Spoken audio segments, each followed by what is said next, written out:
Everybody, good morning. Good morning. Hope everybody is having a good morning so far. It's early, I know that, and especially if you're watching in any other time zone other than the Eastern time zone, it's obviously going to be earlier for you guys. So I do understand that, especially if you're on the West Coast. This is extremely early for you guys. So, but regardless, thank you guys for being here. I do appreciate that greatly. I don't take that for granted. Like I always say, I do value that. I appreciate that. And it's great to have you guys here. So it's another day. Today we're going to be talking about many different things. But we're not. Yesterday's live stream was all about about the market. We talked a lot about the economy, what that looked like, what was going on with the economy, all that kind of stuff. Today I'm going to end the show with a little bit of a article about the economy, but I'm actually going to be focused on many different things today. We're going to focus on one is going to be, and that's the title today. The featured story today is an article by Inman. It says how to find the freedom your team was supposed to provide. So we're going to be talking about teams and what teams are and maybe what they're not, and really how they are highly promoted and how you correlate those and what teams look like inside of real estate. So we're going to be talking about that. We're then going to go into a whole conversation about follow-up emails, talking about just emails and drip campaigns and being human, that kind of stuff. It's funny, emails are still super relevant in our industry. That and I don't think it's going anywhere anytime soon. The problem with emails though is there is so many emails that people get, and they get lost in the shuffle of all the other emails. So how do we get our emails opened, engaged with, and responded to? We're going to talk about that. Then we're going to I've been trying to avoid the topic of MLS and Compass and all this private listing network. And today I am going to be able to avoid that. But I am going to be talking about an article that I found, and it's titled The Source Behind the Search, How to Explain Your MLS to Home Buyers and Sellers. And the reason why I'm focusing on this is because I do believe the MLS has an extreme value to us as real estate agents. And even though all the noise is going on in our industry in regards to MLS and things they can do to reform and be better, the reality is it is one of our greatest assets as realtors. And this article is talking about the benefits of that and what that is and how to use it and how to relay the information about what the MLS is in regards to the portals that we see out there, like Zillow, Trulia, and all those, and Realtor.com and things like that. So that'll be a good one. Then we're going to just end the show with, talking about the economy. This is actually by CNBC. And this article kind of just hit me pretty hard, pretty quickly, because the title of it alone says a lot. It says, Iran war upends spring housing market. Here's what real estate agents are seeing. And we talked about the economy yesterday in great detail. We talked about how it's not going to be a crash, how there's more of a reset kind of happening, a stagnation, a rebalancing, whatever term you want to use. That is what majority of the economists that we went through yesterday were talking about. So today we're going to talk now kind of more about the effect that external stimuli like an Iran war or anything that happens around the world causes a market to shift a little bit or retreat just a little bit. And this is a very relevant conversation because of the Iran war, we have higher oil prices, we have, higher cost of goods. All those things are affected by these external situations that ultimately we don't have any control of. So we're going to be talking about that. We're going to get into the details and the weeds a little bit about what these external pressures do to our economy and what that really means. So that's how we'll end the show today. Now, what I have been doing at the beginning of each one of these shows this week is quickly and briefly just going over the mortgage interest rate, because what I want to do on this live stream especially is focus in on some kind of metric that the consumer and the media always focus in on, so we can be able to be aware of the trend of certain things that's happening. And the easiest number to track is the obvious mortgage rate, right? It's the typical question we are asked, what is the mortgage rate? So I want to begin this live stream every single time just doing a quick share of what the current interest rate is. Because what we're going to see is that as we do this every single day, we begin to notice trends in relation to what is going on in our markets. And that trend can give us some insight. It might not be big and revelatory at all, but it is a number that we can monitor. So let's start off with what the mortgage rate currently is before we jump into the actual show. So again, this is provided by Mortgage News Daily. I won't talk about what that is. Just go check it out. It's a great website. It's very handy. Got an app, mortgage calculators, all that. Right now, today, the mortgage interest rate went up 0.01%, 6.44. Okay. So what we saw yesterday was it went down 0.01, right? So we saw a micro change. Now, why? Why do these type of things fluctuate? Well, look, many variables go into play of that. But the biggest thing, again, is what is being circulated in the media, what is being cost of goods, and what the treasury bond is doing. All of those things put pressure on the mortgage rate. Doesn't mean it always correlates, but it is a factor. So when you have national news going out that is positive or negative, a lot of times you'll see a slight adjustment in mortgage rates. So we go into where we're in this show today about the Iranian war. We talk about all of the media talking about the deadline looming and what's going on. And you know, are we going to bomb Iran? All these type of stuff. We then see a slight uptick in the mortgage rate, right? It doesn't mean this always correlates, but if you watch this, this is kind of the trend that we see. So it's a number that fluctuates, but what I want to remind you is we don't see this drastic change one way or the other, just more or less just a slight adjustments back and forth, nothing drastic. We are still hovering around the 6.4 to 6.5 interest rate area, okay? So that's where we're at. Now, I will say there is a lot of good articles on Mortgage News Daily. The very first one here, mortgage rates little changed, but volatility could return quickly. And then what it basically begins to kind of elaborate a little bit here is it talks about what changes the mortgage rate, what begins to happen, right? And so it begins with, in a stark contrast to the entire month of March, April's mortgage rate volatility has been downright boring. To put this in context, the average top-tier 30-year fixed rate rose a substantial 0.65 by March 27th. In the first 5 business days of April, they've held inside a range of just 0.04%. Today did nothing to expand that range, although it did leave rates microscopically higher versus yesterday. And then what does it say? The Iran war continues to be the dominant source of inspiration for the financial markets, including the bond market that underlies interest rates, right? Given that tonight brings a deadline for a potentially major escalation in the war, there's a risk of volatility heading into tomorrow. So what do we see in response to this external situation that we have zero control over? We see a slight uptick in the mortgage rate. So it's not that we can just ignore media and ignore what is going on in the world and say that it doesn't ultimately affect us. The answer is it does. It doesn't mean you don't do certain things or navigate certain things or whatever. It's just meaning that these things that we do ultimately affect every little facet of our lives.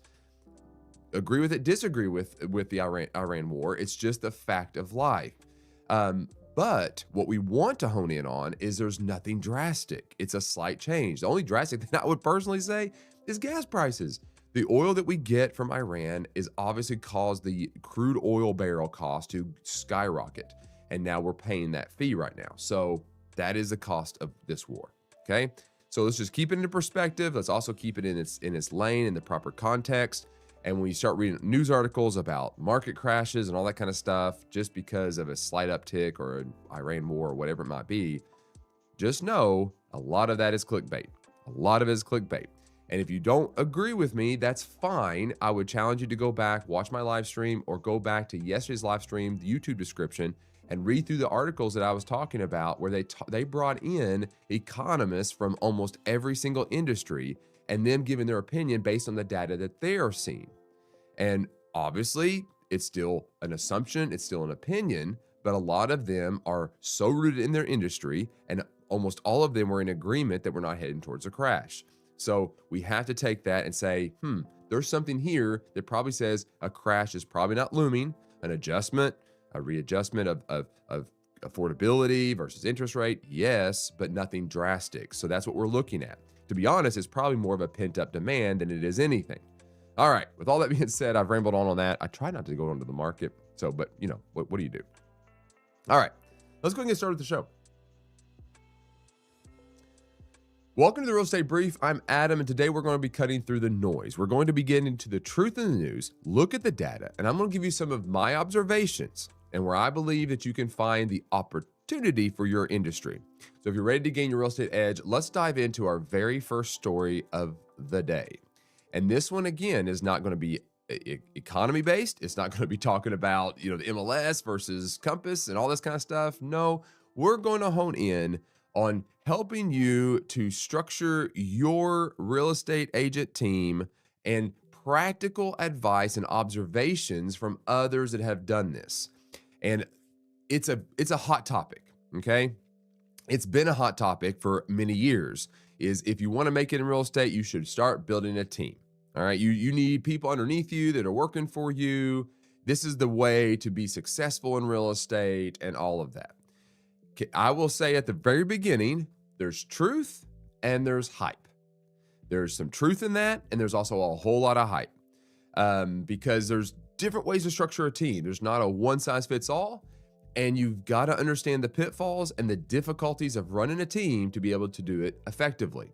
So our featured article, our featured story today, it's going to come from Inman. And the headline of this is how to find the freedom your team was supposed to provide.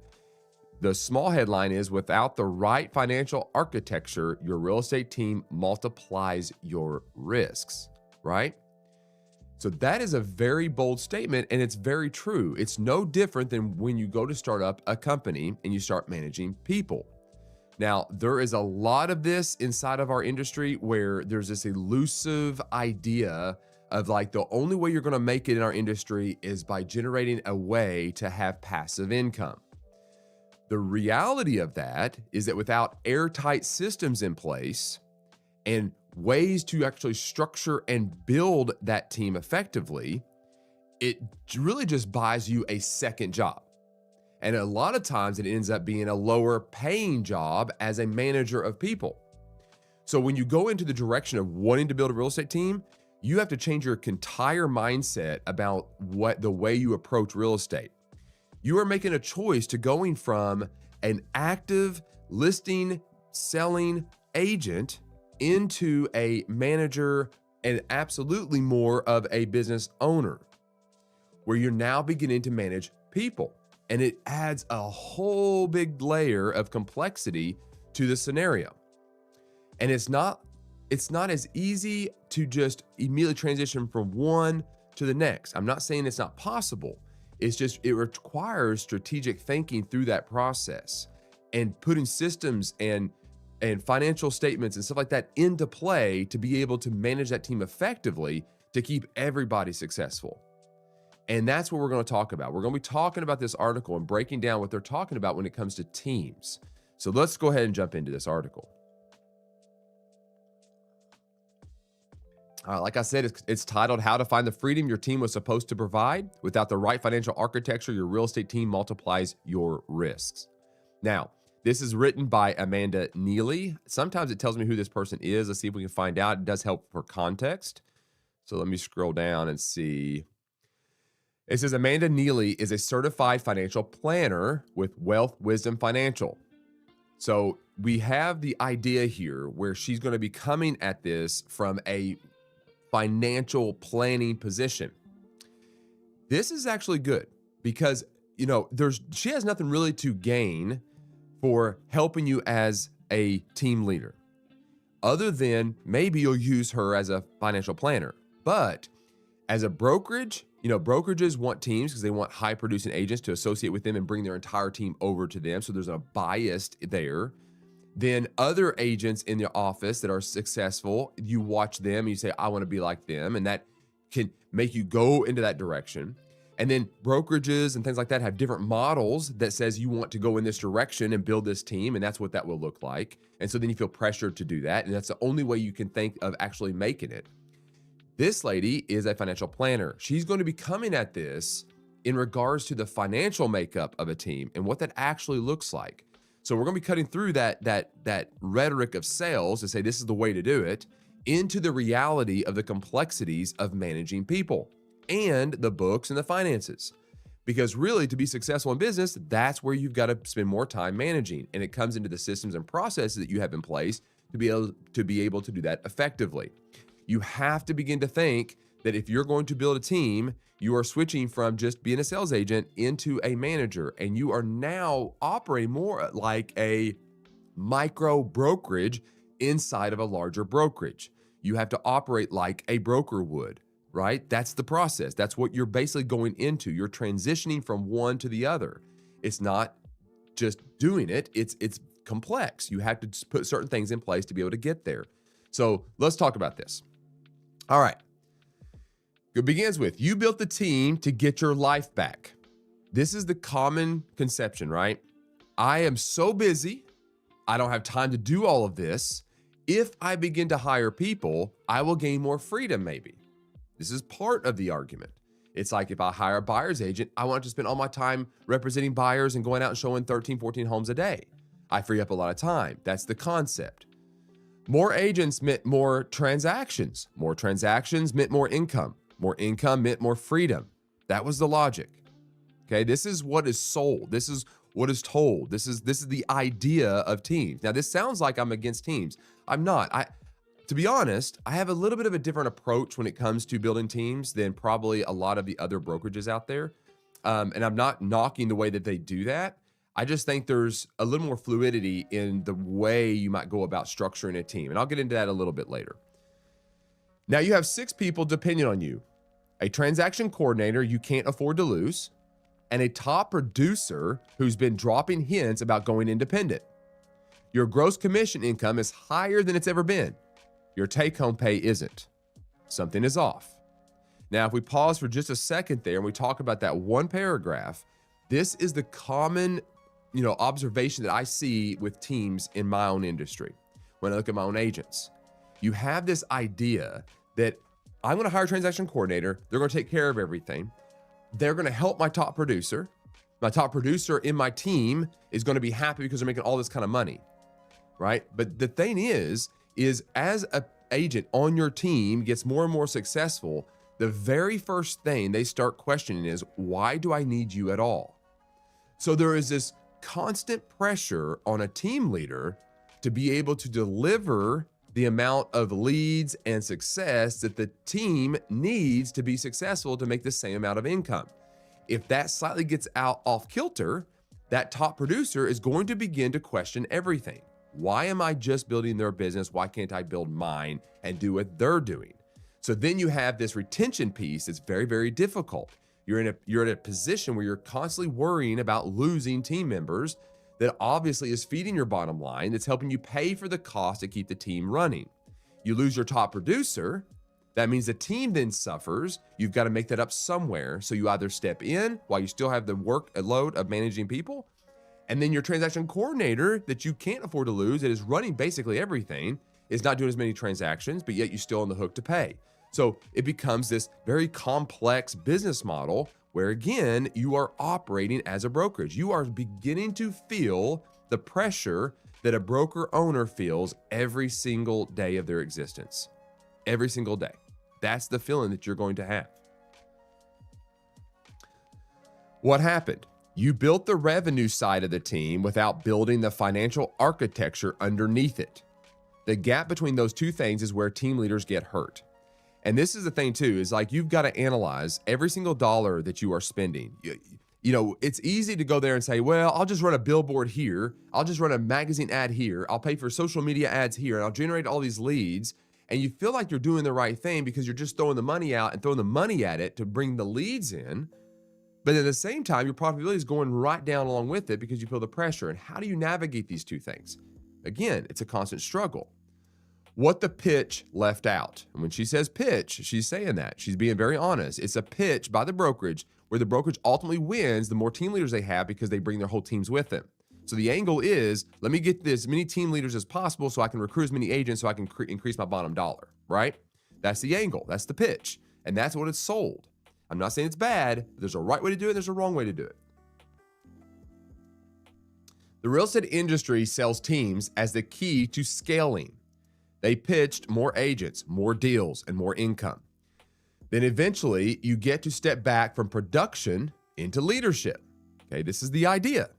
What that pitch leaves out, the moment you add people, your risk profile changes completely.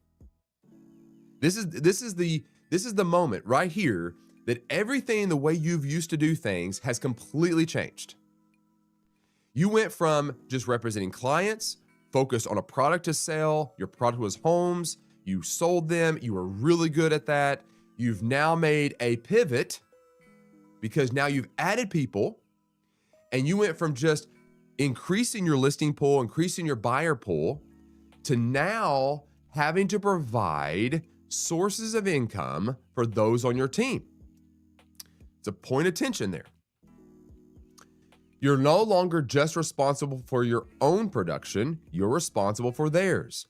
You're carrying overhead that exists whether they close or not. You're going to incur monthly expenses to oversee this team. When team growth is driven by volume rather than margin, more deals can actually produce less take-home income for the team leader. Your fixed costs are higher. Your income is more concentrated, and your exposure to market downturns is greater than it ever was as a solo agent. Remember, as a solo agent, you're only responsible for yourself. This isn't a reason not to build a team. This is true. It's a reason to build one with your eyes open. And it really is. It's I understand in our industry, let me back up. In our industry, you are talking to really good salespeople. When you go and you sit down in front of a broker and you're talking about affiliating with that brokerage, understand that you are dealing with some of the best salespeople in the game. Their goal is to convince you, make everything sound perfect. The reality is no brokerage is perfect. You have to know what it is that you need and make sure that what that brokerage is offering aligns with that. There is not a one solution fits all. The same thing goes if you're going to open up a team. There's not a one solution that just works for everybody. What one team leader might be doing that's successful with their agents might not work with the way that you lead people. So there's this difficulty there. And you've got to go in with your eyes wide open and realize that anything that is being sold to you is literally that. It's being sold to you. You've got to know where you're at. You've got to know your numbers. You got to know your bottom dollar. You got to know your P&Ls, your profit and losses. You've got to understand those points of tension. You better get good at managing books. You better get good at managing, like, you understand how to use QuickBooks, things like that are necessary to running a company. Like, you've got to get good at understanding those things. This is a different skill set. It's a different skill set than just selling houses.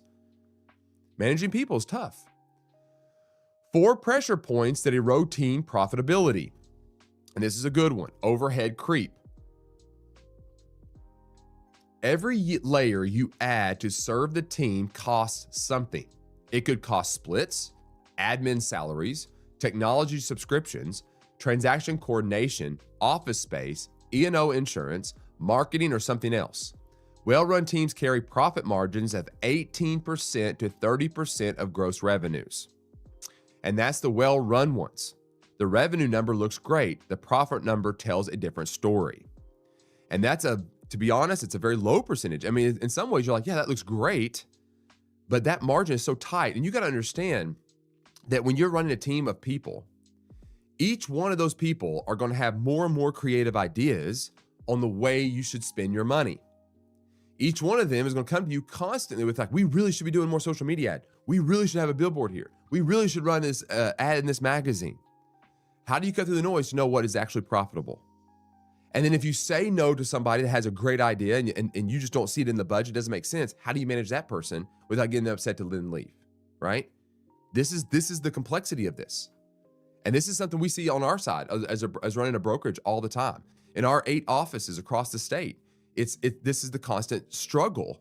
Is what we're trying to do is make sure that we're here for the long term. And we've got to balance and look at every single dollar. We scrutinize every single dollar. And the pushback is always, What is the ROI, the return on investment? If I do what you're asking me to do, can I quantify that to produce income for myself? Or is it just going to put us farther in the hole, which increases the risk of us being able to be successful and here for the long term? Been doing this for a very long time. I see many, many brokerages that go out and they just throw money at the wall and not do it strategically, and they're gone.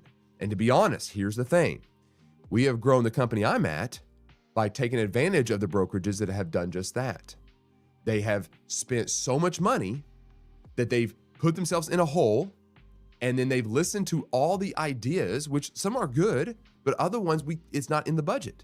And being able to say no and then helping the person understand why we're saying no and managing the people that way and trying to keep them on course, realizing we're going to lose some, has kept us here for the long game. You know, when other places are closing up and the recession hits, we grew. And that's because we were very conservative. We were very strategic in the way that we spent our money. We didn't just go throw everything out there because it was a great idea. And a lot of them are good ideas, but the ROI just simply was not there. So we protect the bottom dollar. These are things, when you're switching to run a team, this is the beginning of the thought process. You can understand the stress of this, right? Kind of see the picture. Income concentration risk. In most teams, 2 or 3 people generate the majority of revenue. When one of them leaves, and eventually they leave, your most loyal person, all right, been doing this for, again, a very long time. You will sit across the table from somebody and they will tell you, I love it here. You guys are the greatest. I will never leave. It's amazing here. And then the very next day, be a completely different story. It'd be a completely different story. They will leave. You know, if they do not feel accepted, or they're not getting the results they want, or they have an idea about what that might be and they don't agree with what you are saying, they will leave. There's just point of tension there. I'm telling you, it's difficult. It's a very hard, difficult thing. It doesn't feel like a personal change. It feels like a financial emergency. All right. Now we get into the employer trap. When you move from solo agent to team leader, you take on obligations most agents never think about. And this is if you go to the W-2 employee route. You got payroll tax, potential W-2 exposure, benefits expectations, and compliance. These becomes the request, the asks. The administrative and legal weight of having people on your team is real, and it doesn't show up in anyone's commission split math. Now, that's a very good point. When you are taking on a team, a lot of times, here's what kind of happens in the brokerage world. If you say you want to be a team leader and you start signing up other agents underneath you, the broker themselves is making less and less money off of your team. They are less likely to step in a lot of cases. They're more hands-off, and the burden for success and the burden of that legal exposure is now on you as a team leader.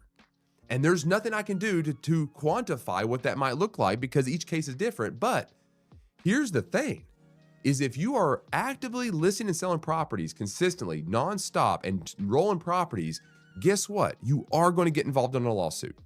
At some point, someone on your team or you yourself are going to be drug in. You roll enough real estate, it's going to happen. It's going to happen. We at any given moment, regardless if our agents are guilty or not, we will get pulled in to lawsuits. Like right now, we might have 7 to 8 to 9 different suits against us at any given moment. And we've got to work through that. One of my main jobs is literally talking to attorneys and going through compliance and talking about mediation and all this kind of stuff.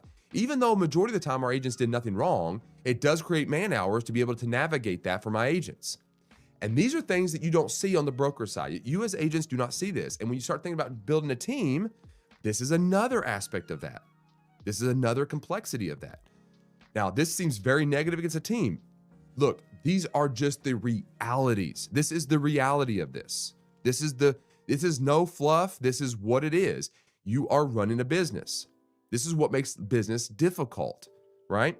It's one thing to look at all the social media posts of all the teams and all their glamour and all looking good, but then to really get into the numbers and see what's going on. It's a very different story sometimes. Now, not always. Sometimes teams hit all these type of things and they do it extremely well. Sometimes there's great teams out there and they're doing amazing. That's excellent. That they've got this figured out. But I'm telling you, they've developed some skills that they either had or developed that is different than just selling homes. No exit, no asset.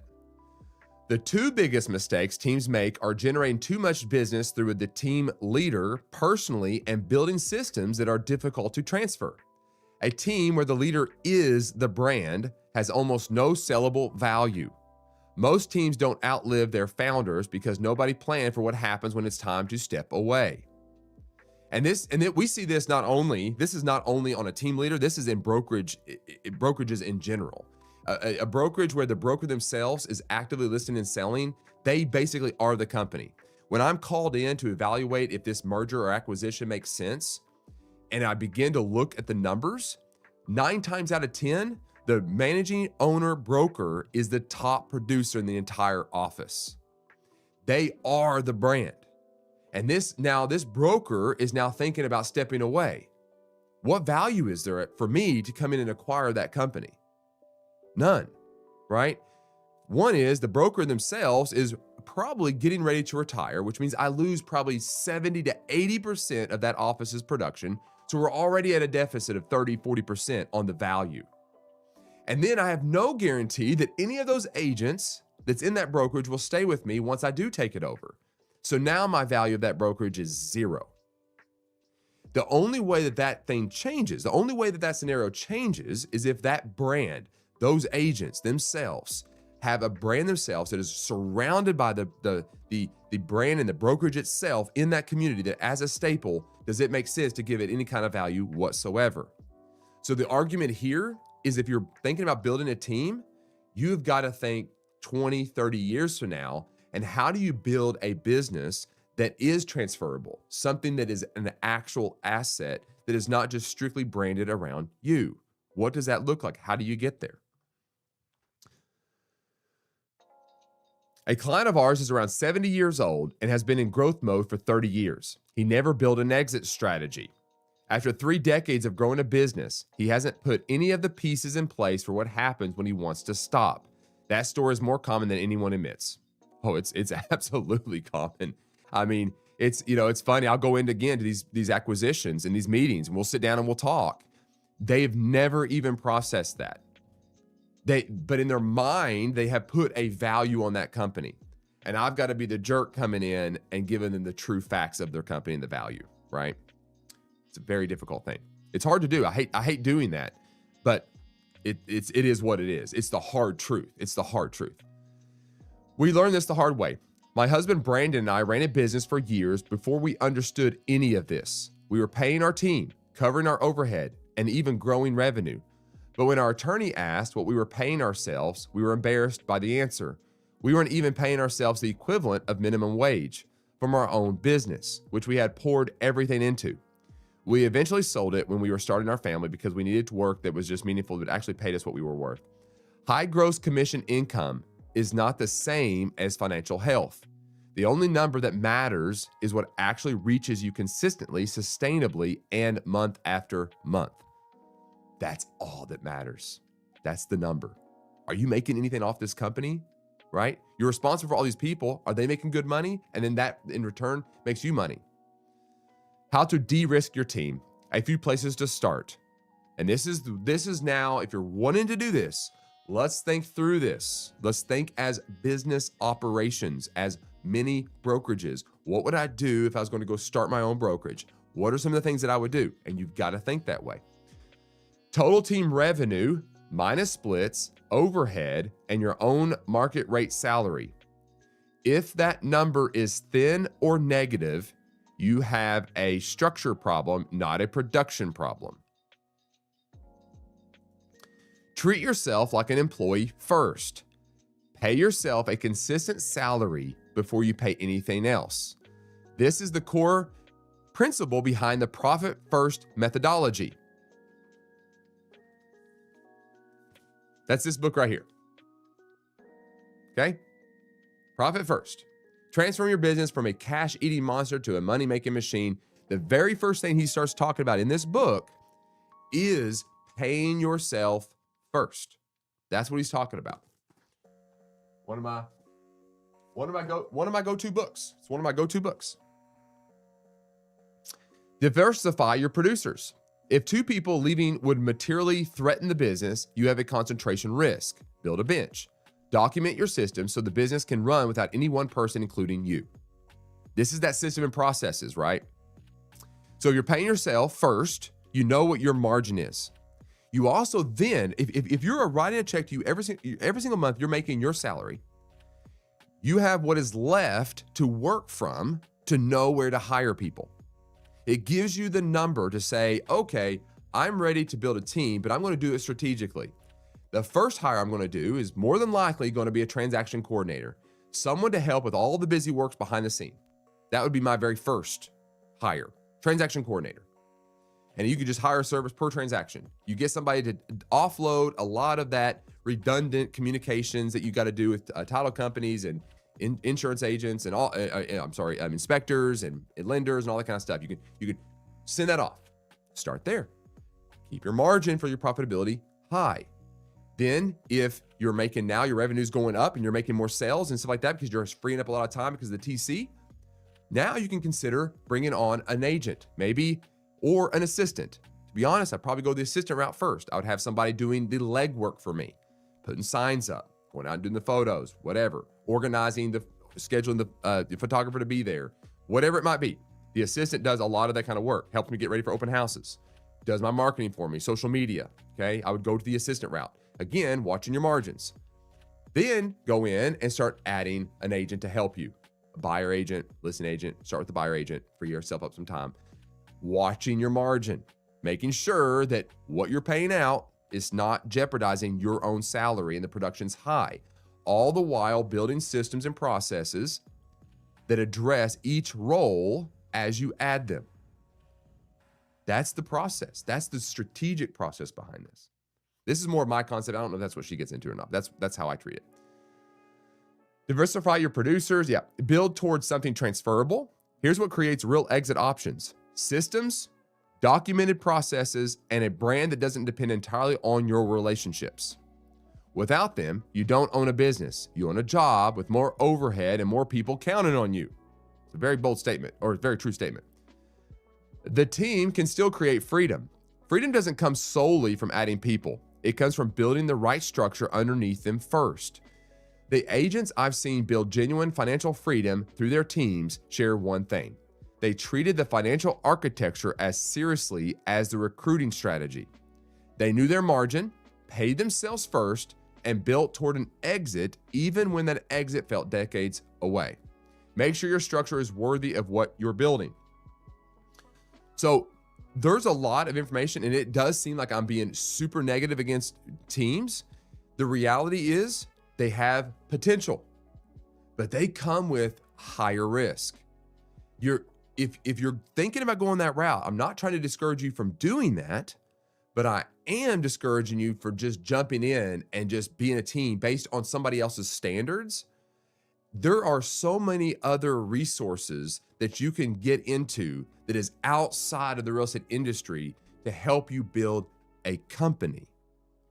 And that's the difference. The brokerage models that are out there that talks about team is a different concept than what business consultants will tell you how to build a company. There are so many nuances, what they say are strengths to be a team leader. The reality is you are a business owner getting ready to build a complex company with different people involved that are dependent upon you to have sales for their livelihood. It's a big shift. It's not just go out and hire people and we all sing Kumbaya and take good pictures of everybody, put it on social media on all dressed up and looking great. That's the fluff. The reality is what we're talking about here. Now, let me just give you some insights on my own personal position on teams. I am not against them. I think they have value. I think there's a way to do it and there's a wrong way to do it. I've already laid out that I think you're beginning to operate a mini brokerage inside of a brokerage, all of those type of things. But here's where I would maybe differ into the whole concept of building a team at the beginning.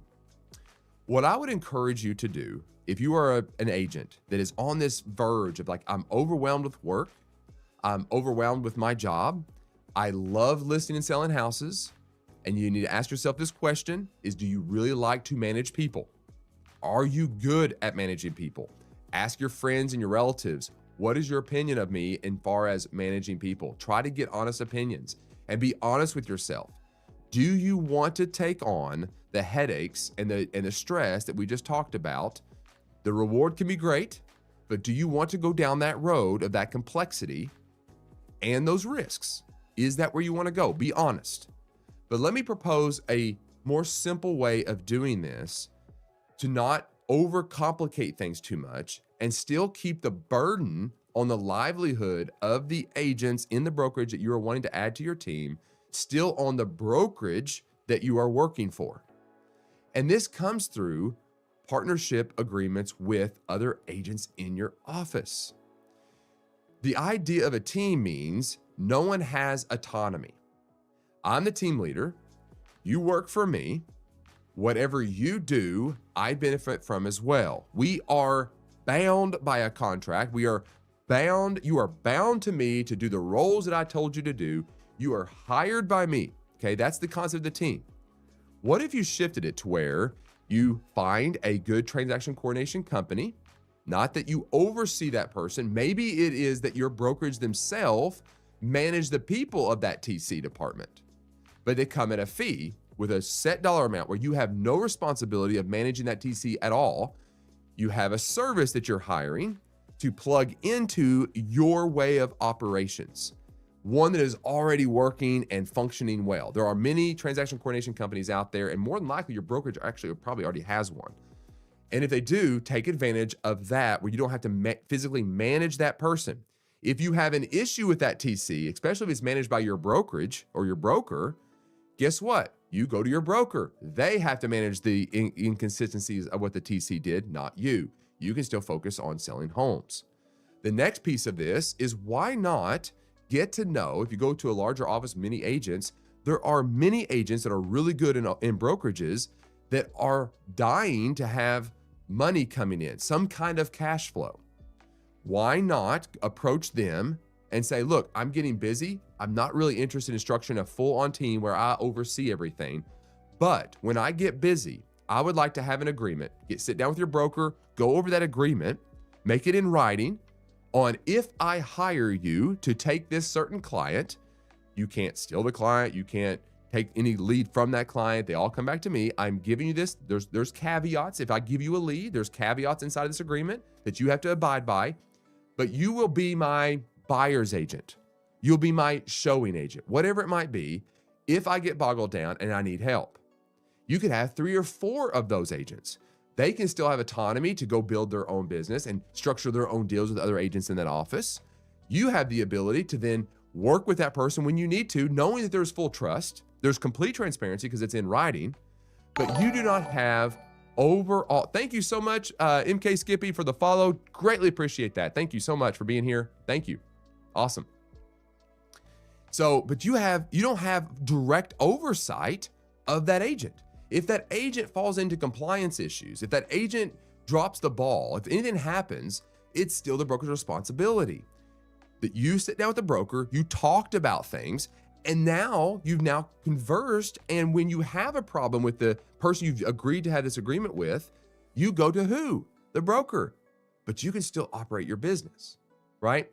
This is a way to have a team, and it's really a team of agents that you've just vegged out, and it needs to be in writing, but you've talked through this, that now is in agreement, that the broker understands fully what that is, that they can step in and navigate that. This, to me, is a way to reduce so much of the risk that comes with running a team. We have multiple setups inside of our brokerage just like this, and we've had them for years. We have teams of brokers, of agents that have agreed to even do billboards together with even their team name and stuff on that. And they have an agreement that if someone calls them on that sign, they don't try to take it from the other person. It's just what it is, right? There's no pressure. They don't feel like they have to share everything. They've got an agreement in place, and they've been doing this for years, right? And then if there is any issues, you've got a mediator, the broker. The broker can step in and mediate. You're not alone running this business. You've got advocates on your side that has an agreement in place that you can come together and bring restitution to that relationship and you can move forward. Maybe you can part ways. It's a whole lot easier when you don't feel the burden of their sole livelihood. They still have some autonomy. What a great benefit this is, right? And what a great way to simplify this. Here's the thing, and this is where I'm throwing this out here. What I'm talking about is not a sellable package that me as a broker, or if you put me with a recruiting hat on, can go out and sell, right? I can't create a material to say, come join, bring your team with us. We have all these systems in place for your team. But here's the thing about it, is even though at my brokerage, we might not recruit all of these teams and all of these team leaders with all of their agents coming over to our company, because I don't have this perfectly vegged out team model that is a one size fits all type of structure, we've grown in spite of that. We have more peace in the office and we have way less stress in the office. The agents have a whole lot stress. My top producers have a whole lot less stress. And so they become advocates for our brokerage. They think through this and like, wow, they value us as people. They work through us. We listen to them. We make adjustments where needed. We meet them where they are. We help them structure different arrangements, just like a business consultant firm would do. And even though I can't go out and market my team leaders and the models, what I'm actually doing is I'm helping build businesses correctly, just like the rest of the world has done for many years. I don't laud a model and a process for them. I sit down with them, we discuss things, we figure it out. And it might not be the fastest growth, but it's the long-term play. And business is not a fast growth. It is a long-term play. It's a long-term play. Now, hopefully you got some value out of that. Now, look, that was a deep dive into teams and kind of where my mind goes in regards to what team structure looks like. And there are many nuances and many ways of doing this. There is not a one size fits all. You know, I would lean into what it means to grow a company. What does that look like? Go outside of our industry, research growing a company, and apply those principles to being a team leader, because that's really what you're doing. That's really what you're doing. So there you go. I hope that was helpful. It was long. Thank you guys. Yeah, appreciate you guys being here. Thank you guys. Appreciate the likes and the comments and stuff. This is great. Thank you guys. I love the hearts. That's great. Wow, that was Article 1. Goodness. Sometimes I like to talk too much, right? But hopefully that was a good conversation. I don't really have much time left to go into too many more things. I am going to touch on, I'm going to skip the follow-up email thing because I think that's just not as big of a conversation. I'm going to jump straight into just the MLS and the reason behind this, because I don't want to end this week without doing that. And just so you guys know, this will be my last live stream this week and also next week. I'll be off work next week. So it'll be a while before I come back. I guess it'll be like Monday the 20th. I'll be back here. So it'll be a little bit of time before we have, get back on here again. So just know that. This article here, I do want to do this one. This is by RIS Media, and it says, the source behind the search, how to explain your MLS to home buyers and sellers. Consumers are more informed than ever, and they're asking more questions, which are an opportunity to demonstrate your knowledge. And really the reason why I want to focus here is because this week and even all of last week, the conversation was very heavy on, this private listing network, reforming the MLS and what that actually means. And in some ways, it could almost come across as I'm against MLSs and that kind of stuff. And I'm not. And I want to make that very, very clear.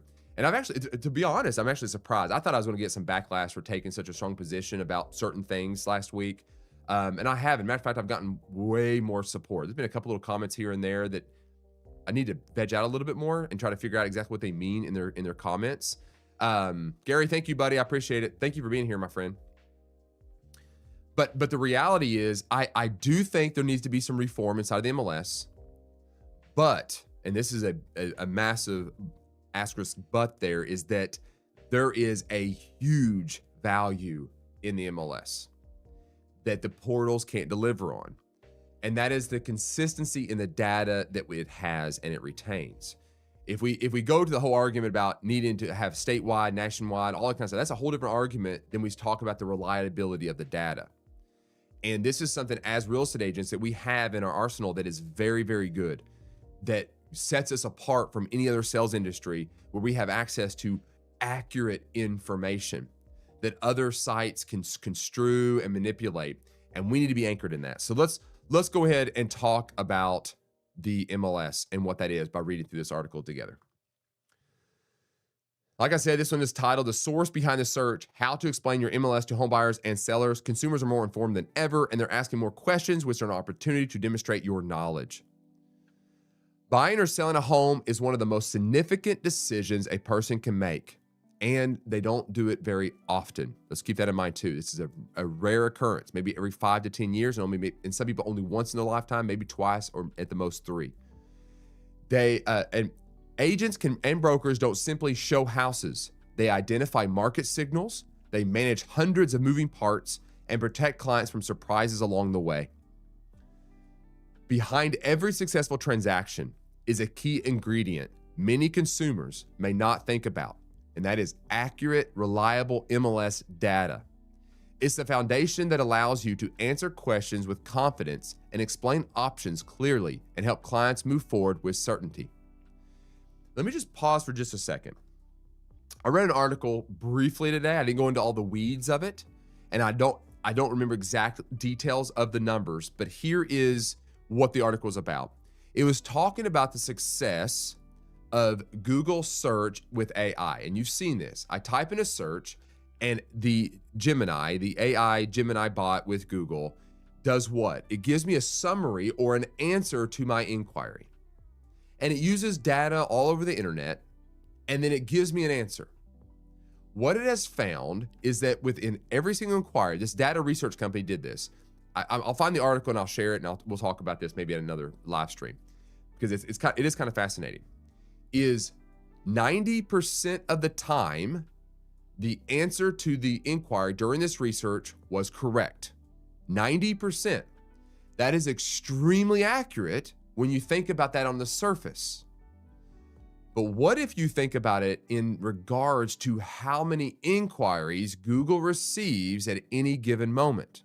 We're talking about millions, if not billions, of inquiries at every single second of the day. All those inquiries, you have a 10% unsuccessful result. And you're talking about millions of wrong answers. So there's this nuance. Even though AI is getting better, there's this difficulty in knowing still what is true. It might be an answer, but it doesn't mean it is the right answer. It could get it wrong within 10% of the time. It's getting better, but will it ever get to the point where it's 100%? No. There's too many nuances. So one of the things that we need to think about is the MLS gives us direct access to the data at a local level, state level, regional level, national level, in real time. In real time. It's not pulling the data anywhere, and we're going to get into that. But even though 90% is accurate, 10% is wrong, and we're still talking about millions of wrong answers, right? Let's see, where was I?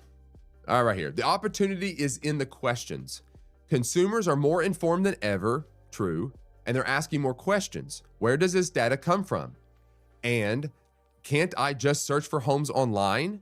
These questions aren't a threat to your expertise. They're an opportunity to demonstrate it. Most consumers don't fully understand how real estate data flows through the market. Consumer-facing portals play an important role in the home search process. They help people explore neighborhoods, get inspired, and begin their journey. Many of those sites display data that originates from the MLSs, including Stellar MLS.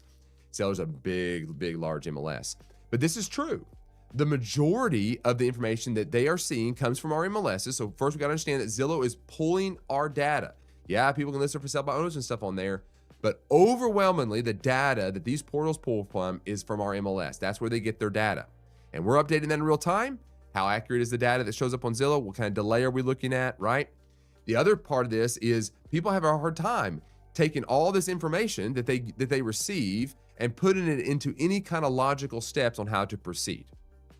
It's too much information sometimes in a very complex situation where every time I do a search, it's going to give me a slight different change in the information, right?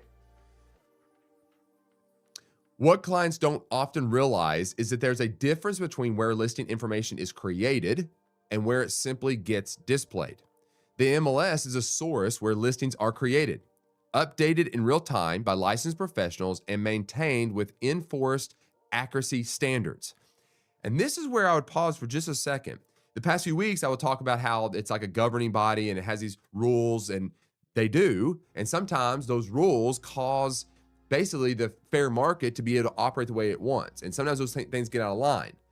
The flip side to that is there's an argument for them. Because if you don't have them, the data then gets skewed and people can do whatever they want. It's the wild, wild west. So there are some guardrails that we need to have in place. Reform, yes, certain things need to be addressed, but overall, you've got to have those rules and protocols in place and protect the accuracy of the data, okay? So there's some standards that does need to be at play here.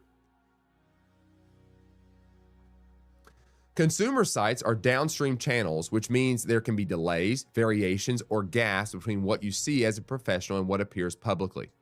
When you explain the difference between the source and the display, clients begin to understand why your access to the source matters and why your guidance is essential. The value of the MLS. So this is the summary of what is the value. So this is things for, as real estate agents out there, you guys can listen. If somebody asks what is the value, what is the MLS? How do you explain it? What is it? This is where they're going with this. While not all MLSs operate the same way, the value of the MLS is clear and easy to explain to your clients. Coverage. A wide, consistent regional footprint reduces gaps when comparing properties across nearby markets. Local, right? Accuracy standards. Enforced data standards and professional input mean fewer errors and more trustworthy comparisons.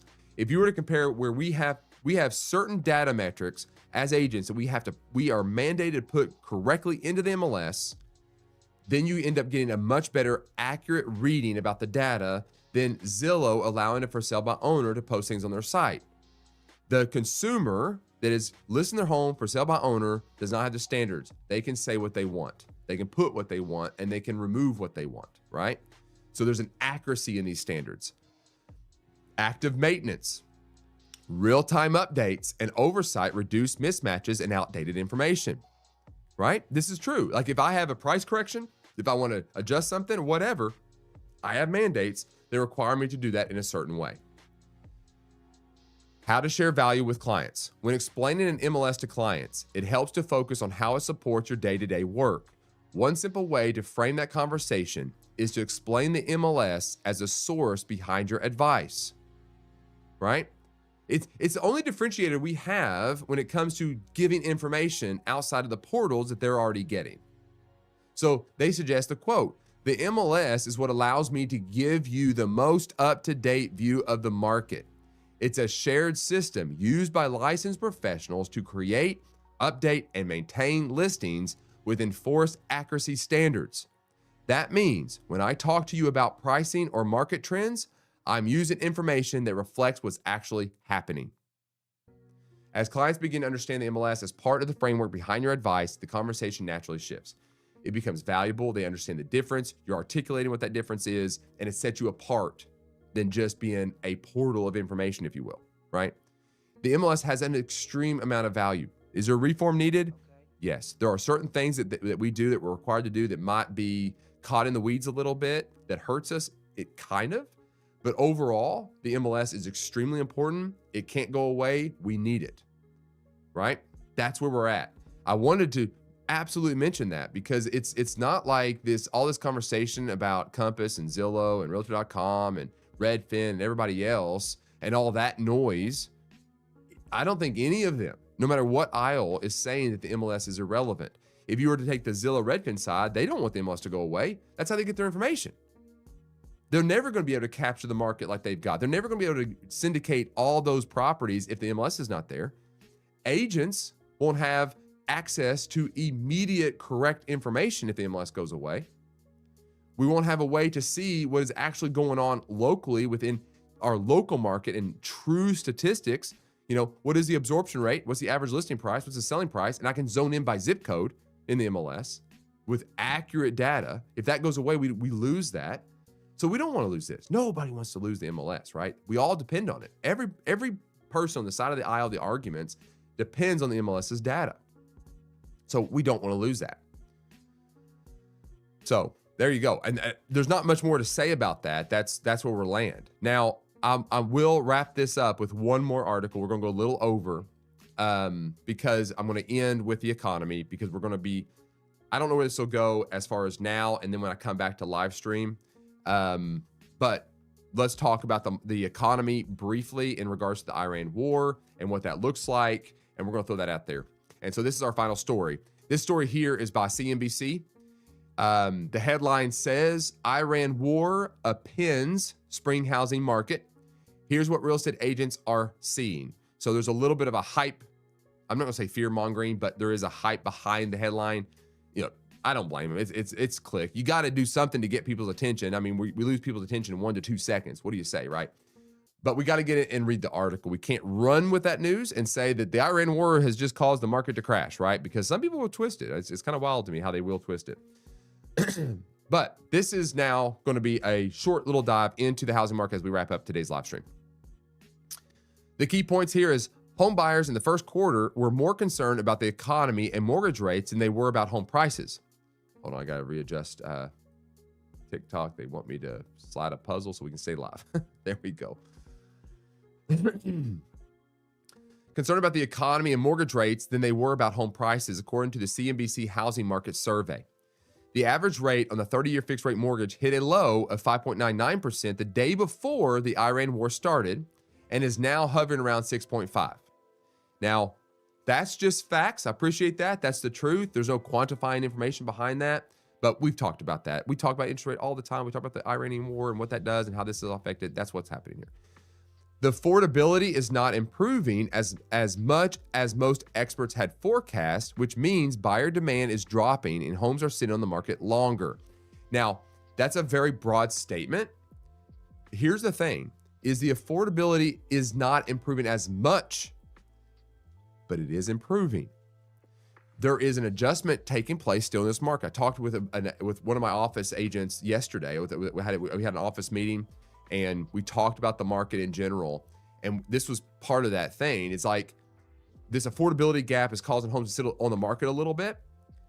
But the reality is the homes are slightly adjusting to where the market is. People still have a lot of equity in their homes. So they're just not making as much profit off their home, but they're still making profit. So that affordability gap is shrinking. The job market showed an increase. So we've seen a slight increase of that as well. So incomes slightly rose. Nothing drastic, but those two things are converging just a little bit, but not as much. Okay, the all-important spring housing market is well underway, but expectations are falling short due to the war in Iran and its impact on both the U.S. economy and consumer sentiment.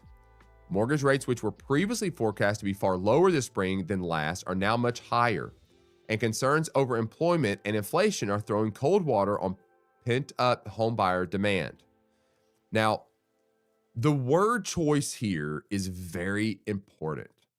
It's very important, and you got to read this and slow down and take it into context. Mortgage rates, we've talked about that. They're marginally adjusted, nothing drastic. They were forecast to be far lower.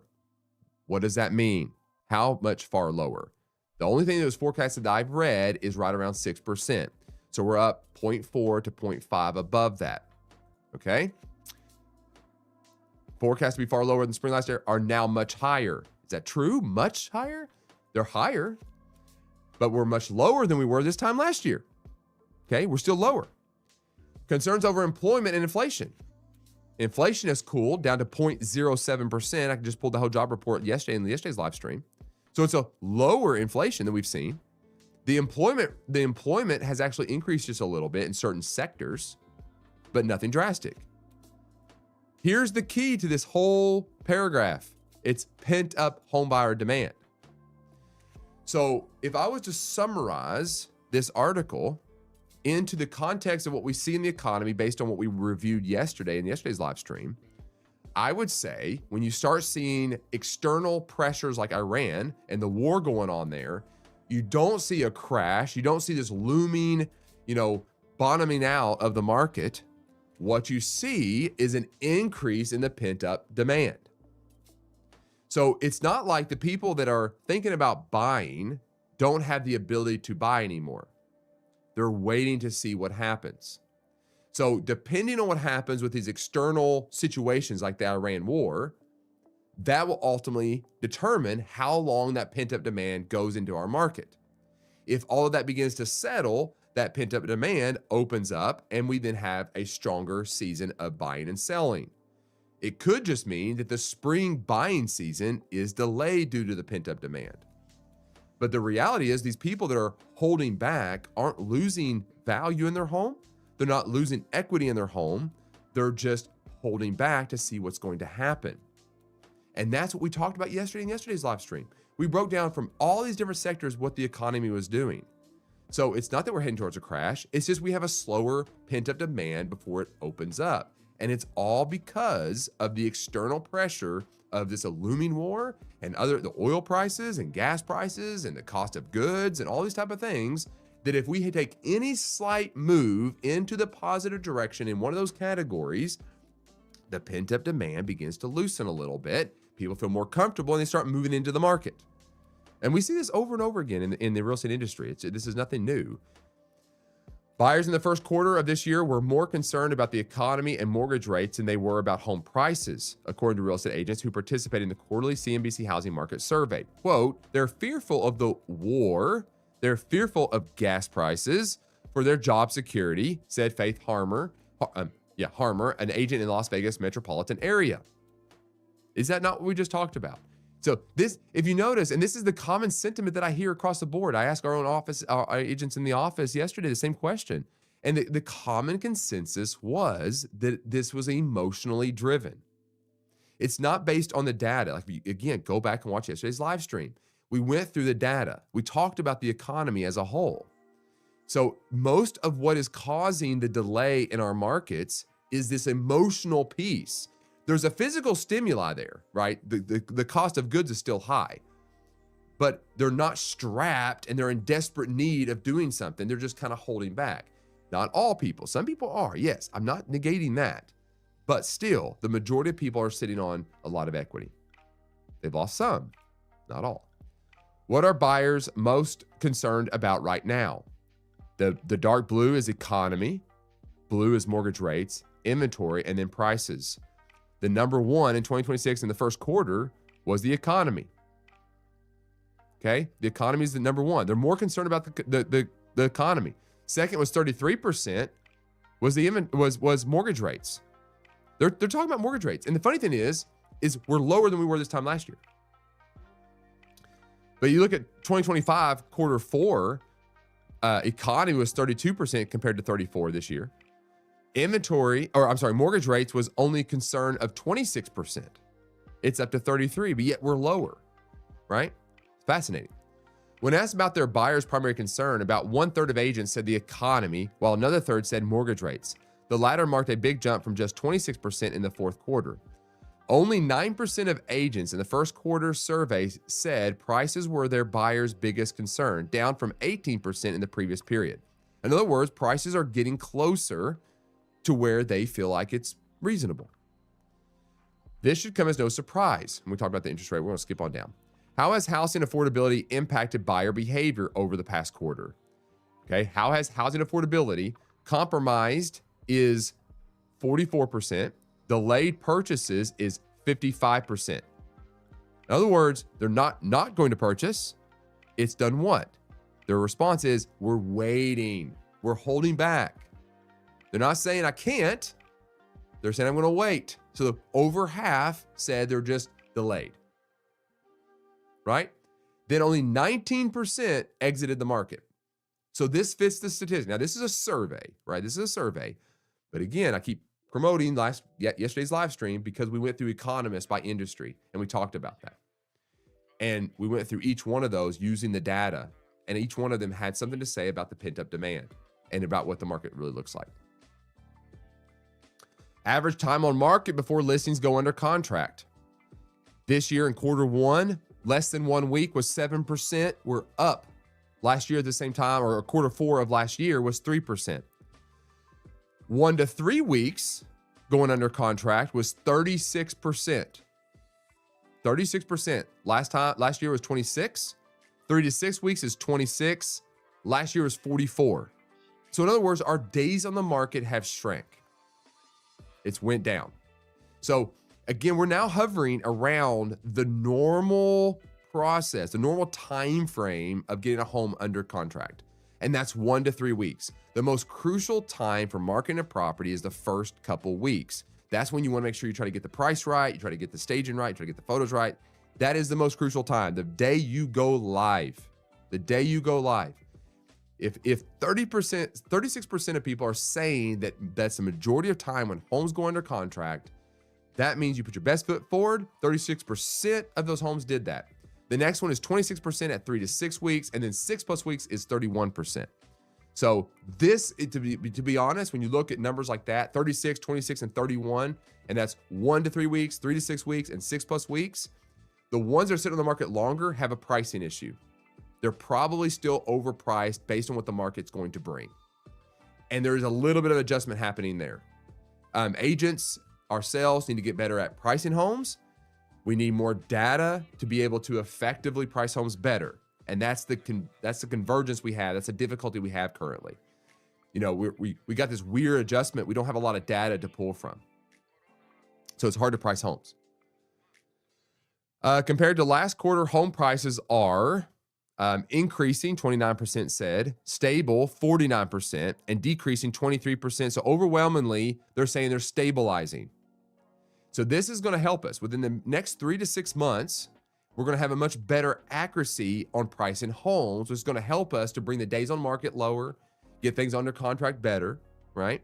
So we should, as long as no other external stimuli happens and nothing else crazy happens, we should start seeing more and more stabilization in the market when it comes to pricing, which in turn helps agents and appraisers and everything else get more accurate on the way that they're listing properties. This is that transfer.